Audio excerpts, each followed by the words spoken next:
नमस्कार साथियों, जय भीम, जय मंडल, जय संविधान, जय समाजवाद। मैं अनुरुद्ध सिंह विद्रोही, राष्ट्रीय अध्यक्ष मंडल आदमी। आज मैं आपको इस सवाल का जवाब देने के लिए वीडियो बना रहा हूं कि आखिर मैं चुनाव क्यों लड़ने जा रहा हूं, क्यों चुनाव लड़ना चाहता हूं, क्या कारण है। साथियों, आप सभी जान रहे हैं, लंबे समय से हमने बहुजन समाज के लिए, ओबीसी, एससी, एसटी के लिए, पीडीए के लिए, आदिवासी अल्पसंख्यक समाज के लिए जमीन पर उतरकर सीमित संसाधनों में संघर्ष करने का काम किया है। समाज को जागरूक करने, संगठित करने, उनके हक अधिकार की आवाज़ उठाने का काम किया है। एट्रोसिटीज के मसले पर भी हमने आवाज़ उठाने का काम किया है। और हालिया जो लोकसभा चुनाव हुआ उसमें ऐसा नहीं है कि केवल राष्ट्रीय नेताओं के बयानों की वजह से ही ये नतीजे आए हैं। पिछले 9 महीने तक, जो 26 मई 2023 से लेकर के 17 फरवरी 2024 तक, जो हमने गांव-गांव जाकर के हर जगह पर लोगों को भाजपा की संविधान विरोधी, सामाजिक न्याय, दलित, पिछड़ा, आदिवासी, अल्पसंख्यक विरोधी, विकास विरोधी नीतियों को उजागर करने का काम किया, उनके भाजपा की संविधान विरोधी मंशा के खिलाफ जो है सामाजिक रूप से ओबीसी, एससी, एसटी समाज को जगाने का और संगठित करने का काम किया, और इसी तरह अन्य संगठनों ने काम किया। उसी का ये परिणाम है कि लोकसभा के चुनाव में जो पीडीए संगठित हुआ और एक समाजवादी पार्टी को बड़े सफलता की ओर लेके गया। इंडिया गठबंधन को उत्तर प्रदेश में बड़ी सफलता मिली। जहाँ तक सवाल है कि मैंने पार्टी के लिए क्या किया, जो मैं समाजवादी पार्टी से टिकट मांग रहा हूँ, तो मैं इसका जवाब दे देता हूँ। 2007 से लेकर के 2012 तक मैंने पार्टी के लिए मेहनत की, और जो मैंने मेहनत की, जो मैंने काम किया, उसकी जानकारी आप उस समय जिलाध्यक्ष रहे खुमान सिंह वर्मा जी, महासचिव रहे चंद्रपाल सिंह यादव जी जो छतारी से थे, लोहिया वाहिनी के जिलाध्यक्ष रहे संजीव एटम, और तत्काल अभी जो वर्तमान समय में जो जिलाध्यक्ष हैं समाजवादी पार्टी मैनपुरी के, आलोक साक्य जी, जो उस समय विधायक हुआ करते थे। उनसे आप पूछ लीजिए, अगर उनकी याददाश्त दुरुस्त होगी, स्वस्थ होगी और उन्हें ये याद होगा, तो निश्चित तौर पर वो बता देंगे कि हमने क्या किया है। चलिए आगे, आखिर मैं चुनाव क्यों लड़ना चाहता हूँ, मैं सिर्फ इस पर अपना प्रकाश डालना चाहूँगा। चुनाव लड़ना मेरा शौक़ नहीं है, ज़रूरत है। मैं समाजवादी पार्टी के माननीय अध्यक्ष जी तक अपनी आवाज़ पहुँचाने का प्रयास कर रहा हूँ, विभिन्न माध्यमों से उनसे मिलने की कोशिश कर रहा हूं। और मिलने की कोशिश मैं अभी से नहीं कर रहा हूं, ये तो पिछले 2-2.5 साल से मैं कर रहा हूं। सपा के कई बड़े नेताओं से मैंने कहा कि मुझे जो है टाइम दिलवाइए, मैं कुछ बैठ के बात करना चाहता हूं। मंडल यात्रा के दरमियान मैंने कई प्रयास किए ताकि मिलकर के बात की जा सके और कुछ और अच्छा किया जा सके, लेकिन उन नेताओं ने तमाम अन्य लोगों को तो मिलवाया। मैं नाम नहीं लूँगा, अगर वो इनकार करेंगे तो मैं सार्वजनिक प्लेटफार्म पर उनका नाम भी लूँगा। और वो नेता पीडीए की बात करते हैं, सामाजिक न्याय की बात करते हैं, और सामाजिक आंदोलन चलाने के लिए युवाओं को प्रेरित करने की भी बात करते हैं। उन्होंने मेरे कहने के बाद, मेरे बार बार कहने के बाद भी मेरी मीटिंग नहीं करवाई, जबकि तमाम अन्य लोगों की माननीय अध्यक्ष जी के साथ में बैठक करवाई। इसलिए अब मैं सीधा सोशल मीडिया के माध्यम से प्रयास कर रहा हूं, और जो भी लिंक बन पा रहा है, मैं उस लिंक के माध्यम से माननीय समाजवादी पार्टी के राष्ट्रीय अध्यक्ष अखिलेश जी यादव तक अपनी बात पहुंचाने का प्रयास कर रहा हूं।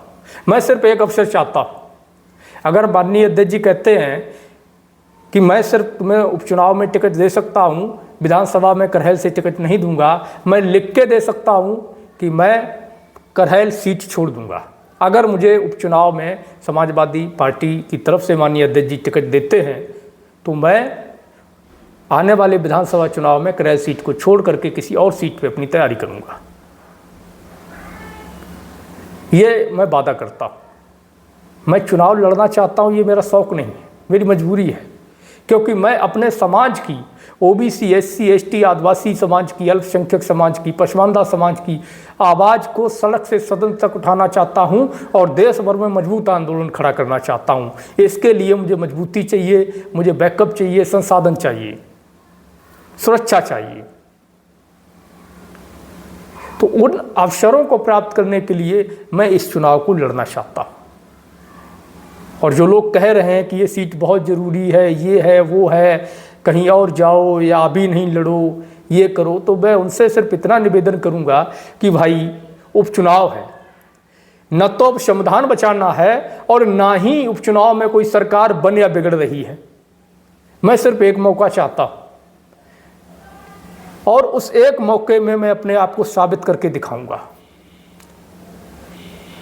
मैंने अपनी टीम के साथ में जो दिन रात मेहनत की है, बिना संसाधनों के मेहनत की है, वो आप लोगों से छुपी नहीं है।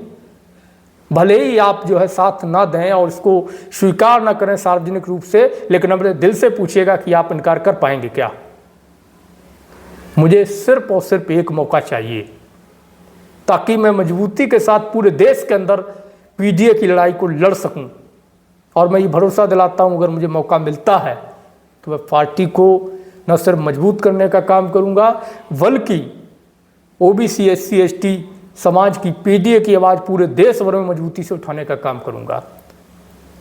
मैं कोई बहुत बड़े परिवार से नहीं हूँ, मैं एक गरीब किसान परिवार से हूँ। मेरे पिताजी छोटे से किसान हैं और प्राइवेट टीचर हैं। मैं आपको बताऊं अपने बचपन का किस्सा कि जब दशहरा होता था और मेला लगता था तो पिताजी मुझे अक्सर तब ले जाया करते थे जब रावण दहन हो जाता था उसके दूसरे दिन। और मुझे कभी ये बात समझ में नहीं आती थी वो क्यों ले जाते थे, उसके बाद क्यों ले जाते थे। लेकिन जब मैं समझदार हुआ तब मुझे ये बात समझ में आई, क्योंकि उनके पास इतने पैसे नहीं होते थे कि मेले में मुझे लेके जाएं और मैं जिद करूं वो चीज़ वो दिला सकें। इसलिए वो लेके जाते थे एक दिन 2 दिन बाद और कहते थे, अरे ये तो 2 दिन पहले ही जला के चले गए, मेले को ख़त्म कर दिया, मेला तो आज ख़त्म होना था, आज रावण दहन होना था, चलो कोई बात नहीं अगली बार आएंगे। तो मैंने गरीबी को, बेबसी को, लाचारी को, मजबूरी को जिया है और इसीलिए मैं सड़क पे अपने समाज के लिए संघर्ष कर रहा हूँ। अगर ऐसा नहीं होता तो मैं 2015-16 में प्राइवेट कंपनी में, मेडिसिन कंपनी, वेटनरी में 35-40 हज़ार की अच्छी खासी जॉब छोड़ करके समाज के लिए संघर्ष करने सड़कों पर नहीं उतरता। अगर ऐसा नहीं होता तो मैं एक टेम्पू के साथ में सर्दी, गर्मी, बरसात को सहते हुए भूखे प्यासे समाज के लिए संघर्ष नहीं कर पाता। मैंने जिया है उस जीवन को, इसलिए मैं अपने समाज को उस संकट, उस कष्ट से निकालना चाहता हूं और हर संभव वो प्रयास करना चाहता हूं जिससे हमारा समाज आगे बढ़ सके, उसको हक मिल सके, न्याय मिल सके, शिक्षा मिल सके, रोजगार मिल सके, अच्छा जीवन मिल सके। उसके लिए मैं लड़ना चाहता हूं और उस लड़ाई को लड़ने के लिए मैं चुनाव लड़ना चाहता हूं ताकि मुझे मजबूती मिल सके। करहल सीट यादव बहुल सीट है, मैं भी ओबीसी यादव हूं, तो समाज को कोई दिक्कत नहीं होनी चाहिए। और लोकसभा चुनाव में भी परिवार से बाहर किसी भी यादव को टिकट नहीं मिला है, तो अगर उपचुनाव में हमें टिकट दिया जाता है, चूंकि मैं परिवार से भी नहीं हूं माननीय जी के और किसी नेता के भी परिवार से नहीं हूं, किसी अधिकारी के भी परिवार से नहीं हूं, मेरा कोई राजनीतिक बैकग्राउंड भी नहीं है, एक गरीब किसान मजदूर परिवार से हूँ, ओबीसी हूँ, समाज के लिए पीडीए की लड़ता हूँ, जिस पीडीए की विचारधारा पर पार्टी चलती है। तो ये जो कहीं न कहीं गुस्सा समाज के अंदर पनप रहा है इसको लेकर के कि जो टिकट नहीं दिया गया, तो वो गुस्सा भी कहीं ना कहीं कम होगा, लोग समझेंगे इस बात को और हमें भी मौका मिलेगा, मजबूती मिलेगी, ताकि हम ताकत के साथ में सड़क से लेकर सदन तक और करहल से लेकर के देश के कोने कोने तक पीडीए की आवाज़ को मजबूती के साथ उठा सकें और उसके हक, अधिकार और न्याय के लिए लड़ सकें। मेरे पास ना तो पैसा है, ना ही मेरे पास गाड़ी बंगला है, ना ही कोई प्रॉपर्टी है, मेरे पास है तो सिर्फ एक जिद है कि मुझे अपने समाज के लिए लड़ना है, इस व्यवस्था को बदलना है। और इसलिए मैं लड़ूंगा। और मुझे पूरा भरोसा है कि पूरा ओबीसी SC ST समाज जिसके लिए हमने संघर्ष किया है, और यादव समाज जिस समाज से मैं आता हूं, आदिवासी अल्पसंख्यक पसमानदा समाज, वो समाज जिसके लिए मैंने अपना जीवन समर्पित किया है, वो अपने इस बेटे, अपने भाई के साथ पूरी मजबूती से खड़ा होगा। मुझे पूरा भरोसा है। मैं सिर्फ ये चुनाव समाज के लिए लड़ना चाहता हूँ, सामाजिक न्याय के आंदोलन को मजबूत करने के लिए लड़ना चाहता हूँ। मेरी कोई भी इच्छा नहीं है, मेरा कोई भी शौक़ नहीं है कि मुझे चुनाव शौक़ से लड़ना है या इसलिए लड़ना है ताकि मैं AC में बैठ के आराम कर सकूं। मेरा ऐसा कोई शौक़ नहीं है। इसलिए मेरा आप सभी से, सभी यादव समाज के भी सामाजिक संगठनों से और सामाजिक कार्यकर्ताओं से अपील है, OBC SC ST समाज के भी सामाजिक संगठनों, सामाजिक कार्यकर्ताओं से अपील है, साथ ही समाजवादी पार्टी के भी कार्यकर्ताओं से मेरी अपील है कि मेरी तरफ से माननीय समाजवादी पार्टी के मुखिया माननीय अध्यक्ष जी अखिलेश यादव जी से इस बात को लेकर के चर्चा की जाए, मेरा मैसेज पहुंचाया जाए, ताकि एक मौका मुझे मिले। और जो लोग मुझे करीब से जानते हैं वो ये बहुत अच्छे से जानते हैं कि मैं अपने वादे का पक्का व्यक्ति हूँ, मैं अपनी जुबान का पक्का हूँ, क्योंकि मेरे पास कोई प्रॉपर्टी नहीं है, मेरे पास कोई दौलत नहीं है, मेरे पास कोई बैकग्राउंड नहीं है। मेरे पास है तो वो सिर्फ और सिर्फ मेरी जुबान है, जिस जुबान पर हमने 18 महीने की यात्रा निकाली, हर समस्या को झेलते हुए, जब जो कहा उस लड़ाई को मजबूती से लड़ने का काम किया। डर ना मुझे था, ना है, और ना मुझे कभी कोई डरा सकता है। ना मुझे जेल से डर लगता है और ना मुझे मौत से डर लगता है। मैं हर हाल में अपने समाज की आवाज़ को बुलंद करना चाहता हूं और इसके लिए एक मौका चाहता हूं। मुझे आशा है कि आप लोग मेरा साथ देंगे, और इस चुनाव में मुझे तन मन धन से भी आपका साथ चाहिए, हर तरीके से, क्योंकि मेरे पास ना ही पैसा है, ना ही गाड़ी है, ना ही बंगला है, ना ही प्रॉपर्टी है जिसको मैं बेच करके चुनाव लड़ूं। मेरे पास कुछ नहीं है। और मुझे पूरा भरोसा है कि करहल विधानसभा की जो जनता है, जो OBC SC समाज है, अल्पसंख्यक समाज है, घुमंतु अर्ध घुमंतु जो जातियां हैं, जो अति पिछड़ा समाज है, वो अपने इस बेटे को पूरी ताकत के साथ जिता करके सदन भेजेगा। इसलिए मैं एक मौका चाहता हूँ।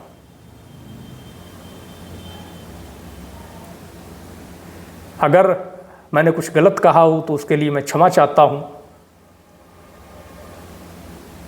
और ये अपील करता हूँ कि एक बार साथ दीजिए, एक बार मौका दीजिए। दोबारा अगर समाज कहेगा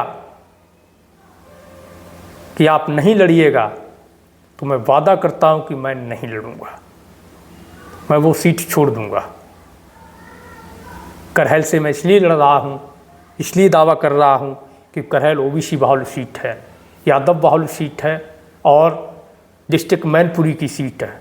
मैं डिस्ट्रिक्ट मैनपुरी से हूँ, मेरा गांव भोगांव विधानसभा में पड़ता है, मैं मैनपुरी रहता हूँ। करहल में मेरे रिलेशंस हैं, आना जाना है, बहुत सारी चीज़ें हैं। तो इसलिए मुझे एक मौका दिया जाना चाहिए। बाकी जो फैसला होगा, और समाज के ऊपर मुझे पूरा भरोसा है, और उसी भरोसे के साथ हम चुनाव लड़ेंगे और पूरी ताकत के साथ लड़ेंगे। धन्यवाद। जय भीम, जय मंडल, जय श्रमदान, जय समाजवाद, इंकलाब जिंदाबाद।